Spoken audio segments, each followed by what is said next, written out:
வணக்கம். இந்த கேள்வி டிஎன்பிஎஸ்சி குரூப் 4ல 2022ல கேட்கப்பட்டது. என்ன மாடல்னு பார்க்கலாம். ஒரு செவ்வகத்தின் ஒரு பக்கம் 5 சென்டிமீட்டர் மற்றும் அதன் மூலை விட்டம் 13 சென்டிமீட்டர் எனில் செவ்வகத்தின் பரப்பு என்ன?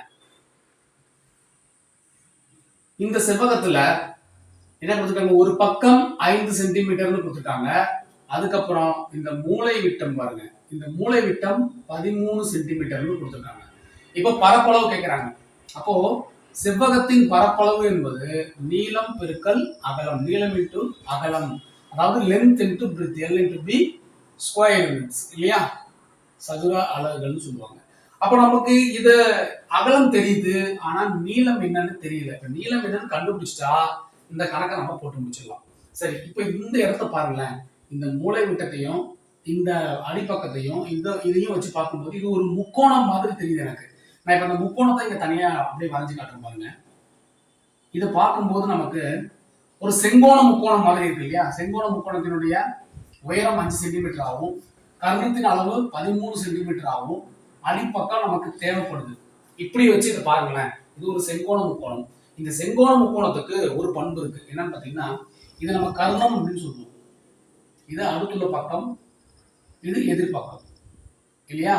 இப்போ இதுல வந்து பாத்தீங்கன்னா, ஒரு செங்கோண முக்கோணத்தின் கர்ணத்தின் வர்க்கமானது மற்ற இரு பக்கங்களின் வர்க்கங்களின் கூடுதலுக்கு சமம் அப்படின்னு ஒரு பண்பு இருக்கு. செங்கோண முக்கோணத்துக்கு ஒரு பண்பு.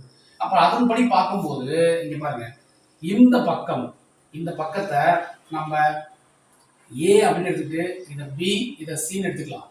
அப்ப இந்த பக்கத்துடைய அளவு ஏ ஸ்கொயர் ஆனது கர்ணத்தின் வர்க்கமானது மற்ற இரு பக்கங்களின் வர்க்கங்களின் கூடுதல், அதாவது B square plus C square இப்படி இருக்கும் அப்படின்னு சொல்றாங்க. அப்ப நம்ம அதன்படி வந்து பார்த்தோம்னா அந்த பி ஸ்கொயரை கண்டுபிடிச்சிடலாம். அது வந்து பியை கண்டுபிடிச்சிடலாம். பாருங்களேன், இப்போ கர்ணத்தின் வர்க்கம் 13 ஸ்கொயர் என்பது 5 ஸ்கொயர் பிளஸ் என்னது இந்த பி ஸ்கொயர், இதுக்கு சமமா இருக்கும் அப்படின்னு சொல்றாங்க. இப்ப நமக்கு தேவை இந்த பி ஸ்கொயர் தான் இல்லையா. அப்போ பி ஸ்கொயர் இந்த பக்கம் வச்சுக்கிட்டு இந்த 5 ஸ்கொயர் அந்த பக்கம் அனுப்புங்க. ஏற்கனவே அங்க 13 ஸ்கொயர் இருக்கு, இங்க கூட்டலா இருக்கிறது போகும்போதுன்னா கழித்தல் ஆகும், கழித்தல் 5 ஸ்கொயர். அப்போ பி ஸ்கொயர் ஈக்குவல் டு நீ பாருங்க 169 கழித்தல் 25. அப்போ பி ஸ்கொயர் ஈக்குவல் டு 144. நமக்கு நல்லாவே தெரியுது பி ஸ்கொயர் 144னா அப்போ இதை நம்ம 2 எப்படி எல்லாம் 12 பெருக்கல் 12 எல்லாம், அப்போ பி ஈக்குவல் டு 12. இப்ப நமக்கு நல்லா தெரிஞ்சு போச்சு இது 12. அப்போ இது என்னது 12 சென்டிமீட்டர்.